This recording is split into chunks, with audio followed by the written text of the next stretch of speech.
যারা মোবাইল দিয়ে professionally video edit করতে চান আজকের এই ভিডিওটি শুধুমাত্র তাদের জন্য।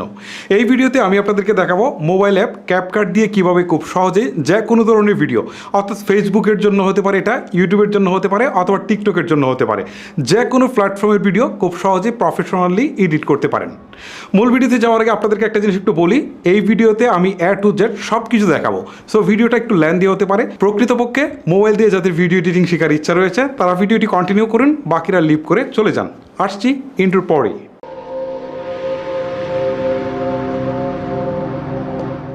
শুরুতে আপনাকে গুগল প্লে স্টোর থেকে ক্যাপকাট অ্যাপসটিকে ইনস্টল করে নিতে হবে। ওকে, আমি চলে যাচ্ছি গুগল প্লে স্টোরে।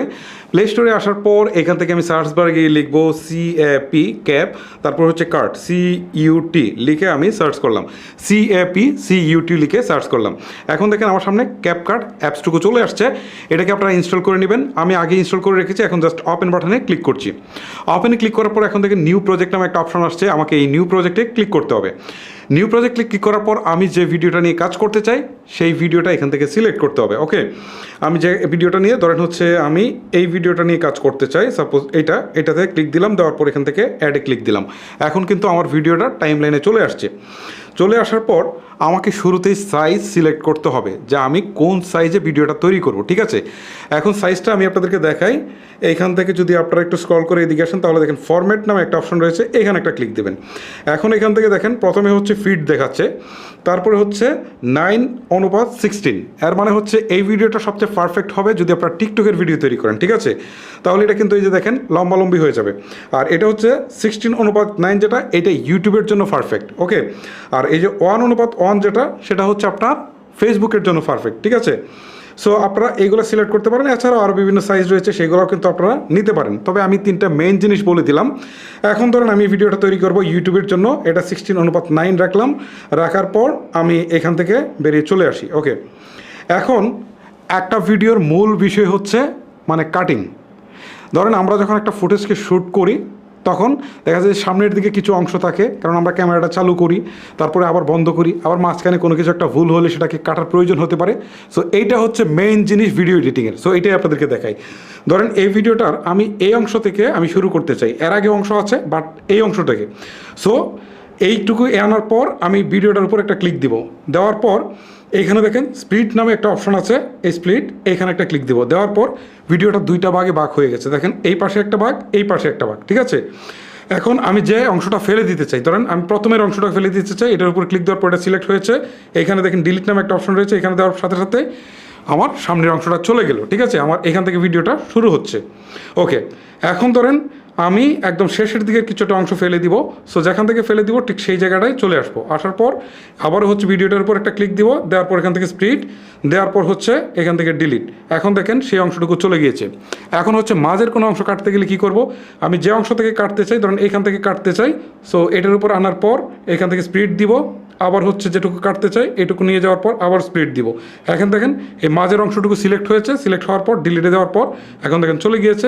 এখন যদি আমি একটু প্লে দিই তাহলে আপনারাই বুঝতে পারবেন। এই যে দেখেন মাঝখানের অংশটুকু কিন্তু নেই, দেখেন মাঝখানের অংশটুকু কিন্তু নেই। ওকে, সো এভাবে কিন্তু আপনারা কাটিংয়ের যে অংশটা মানে হচ্ছে যে কোনো প্রকার স্প্লিট করতে পারেন বা কাটতে পারেন। অনেক সময় দেখবেন আমরা যে ফুটেজটাকে ধারণ করেছি সেই ফুটেজের সাথে অরিজিনাল যে সাউন্ড ছিল সেটাকে বন্ধ করে দিয়ে আবার নতুন করে একটা ব্যাকগ্রাউন্ড মিউজিক দিতে হয়, অথবা আমি যে ভিডিওটা প্লে করছি সেটার ব্যাকগ্রাউন্ডে আমি জাস্ট কথা বলে যাব এবং এটা ক্লিয়ার হতে হবে এবং অরিজিনাল মিউজিকটা বন্ধ হয়ে যেতে হবে। সো এটা করতে গেলে আপনাকে যে কাজটা করতে হবে, আপনার ভিডিওটা টাইম লাইনে থাকা অবস্থায় এই যে দেখেন আমার ভিডিওতে এক ধরনের সাউন্ড কিন্তু রয়েছে, টের পাচ্ছেন? ওকে, এখন আমি চাচ্ছি আগে সাউন্ডটাকে বন্ধ করে দেবো। সাউন্ডটাকে বন্ধ করে দিতে হলে যে কাজটা করতে হবে, ভিডিওটার উপর ক্লিক দেওয়ার পর আপনি দেখেন ভিডিওটা সিলেক্ট হবে এবং এখানে ভলিউম নামে একটা বাটন রয়েছে, এখানে একটা ক্লিক দেবেন। ক্লিক দেওয়ার পর নিচের দিকে দেখেন ভলিউমের অপশনটুকু দেখাচ্ছে। আপনি চাইলে এখান থেকে সাউন্ড বাড়াতে পারেন, আবার জিরো করে দিতে পারেন। যদি বাড়ান তাহলে আপনার যে অরিজিনাল সাউন্ড রয়েছে তার থেকে সাউন্ড একটু বেশি পাবেন। ঠিক আছে, আর যদি একবারে জিরো করে দেন তাহলে আপনার ভিডিওতে কোনো সাউন্ডই থাকবে না। ওকে, এখন নিচের দিকে টিক চিহ্ন আছে, এটাকে তুলে দেন। এখন কিন্তু আপনার ভিডিওতে দেখেন কোনো প্রকার সাউন্ড নেই। ওকে, এখন প্রশ্ন সমস্যা হচ্ছে যদি আমি ব্যাকগ্রাউন্ডে মিউজিক লাগাতে চাই তাহলে কীভাবে লাগাবো। ওকে, এটা করার জন্য আপনাকে ভিডিওর বাইরের দিকে একটা ক্লিক করতে হবে। বাইরে ক্লিক করার পর আপনি দেখতে পারবেন অডিও নামে একটা অপশন রয়েছে, জাস্ট এই অডিওতে একটা ক্লিক করবেন। ওকে, অডিওতে ক্লিক করার পর এখান থেকে বেশ কিছু অপশন রয়েছে। তারপর দেখেন এখানে সাউন্ড নামে একটা অপশন রয়েছে, এখানে একটা ক্লিক দিবেন। সাউন্ডে ক্লিক দেওয়ার পর এখান থেকে দেখেন ফাইল ম্যানেজার অথবা ফাইলের একটা আইকন দেখাচ্ছে, জাস্ট এইখানে একটা ক্লিক করবেন। ক্লিক করার পর এখান থেকে ফ্রম ডিভাইস নামে একটা অপশন রয়েছে, ফ্রম ডিভাইস। ওকে, এটার উপর একটা ক্লিক করবেন। ক্লিক করার পর এখন আপনার ফোনের গ্যালারিতে যত মিউজিক রয়েছে সব এখানে চলে আসবে। ওকে, এখান থেকে আপনি যে মিউজিকটা যোগ করতে চান, ধরেন আমি এই মিউজিকটা যোগ করতে চাই, এইটার পাশে একটা প্লাস আইকন রয়েছে, এখানে একটা ক্লিক দেবো। দেওয়ার পর এখন কিন্তু সেটা আমার ভিডিওর নিচে চলে আসছে। আমি একটু প্লে করে আপনাদেরকে দেখাই।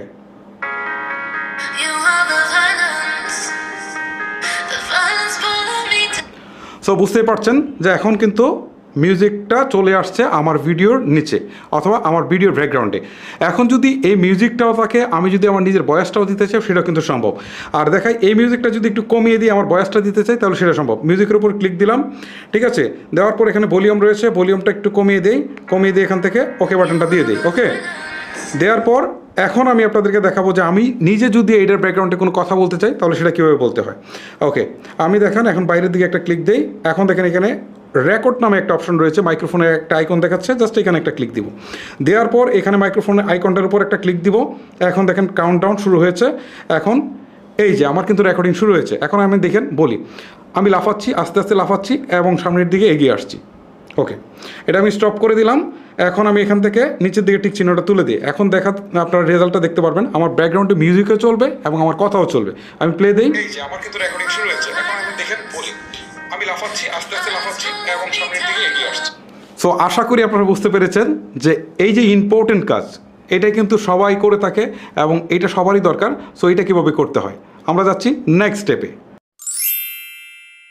এবারে আমি আপনাদেরকে দেখাবো ভিডিও থেকে যে কোনো ব্যাকগ্রাউন্ড কীভাবে রিমুভ করতে হয়। এই অ্যাপসটার একটা আশ্চর্যজনক ক্ষমতা হচ্ছে এখানে ব্যাকগ্রাউন্ড রিমুভ করার জন্য দুটো অপশন দিয়েছে। প্রথমটা হচ্ছে যে কোনো ব্যাকগ্রাউন্ড সে রিমুভ করতে পারে, মানে ব্যাকগ্রাউন্ডে যাই থাকুক। আরেকটা হচ্ছে যদি গ্রিন স্ক্রিন অর্থাৎ পিছনের দিকে একটা সবুজ কাপড় দিয়ে করেন সেটাকেও সে রিমুভ করতে পারে। ওকে, আমি শুরুতে এখানে নিউ প্রজেক্টে ক্লিক করে যে কোনো একটা ভিডিও আমি সিলেক্ট করে নেই। ওকে, এখান থেকে যে কোনো একটা ভিডিও সিলেক্ট করে নেই, ধরেন এই ভিডিওটা আমি সিলেক্ট করলাম। সিলেক্ট করার পর এখানে অ্যাডে দিলাম, এখন ভিডিওটা চলে আসছে। ওকে, এখন দেখেন এইটার উপর এইদিকে যদি আমি আসি, এই ভিডিওটার উপর ক্লিক দিই, ক্লিক দেওয়ার পর এদিকে আসার পর এখানে কিন্তু এই যে দেখেন ব্যাকগ্রাউন্ড রিমুভ অথবা রিমুভ ব্যাকগ্রাউন্ডটা আমি একটা অপশন রয়েছে, এখানে একটা ক্লিক দিই। দেওয়ার পর কিছুটা প্রসেসিং হতে সময় নেবে, সময় নিয়ে ব্যাকগ্রাউন্ডটা রিমুভ করে দেবে। এই যে দেখেন অলরেডি ব্যাকগ্রাউন্ডটা কিন্তু রিমুভ, ব্যাকগ্রাউন্ডে কিছুই নেই, দেখতে পাচ্ছেন, দেখতে পাচ্ছেন ব্যাকগ্রাউন্ডে কিন্তু কিছুই নেই। কিন্তু এখানে একটা প্রবলেম হচ্ছে এই ব্যাকগ্রাউন্ড রিমুভটা আসলে নিখুঁত হয় না। যদি আপনারা গ্রিন স্ক্রিন দিয়ে করেন সেটা কিন্তু অনেকটা নিখুঁত এবং ন্যাচারাল হয়।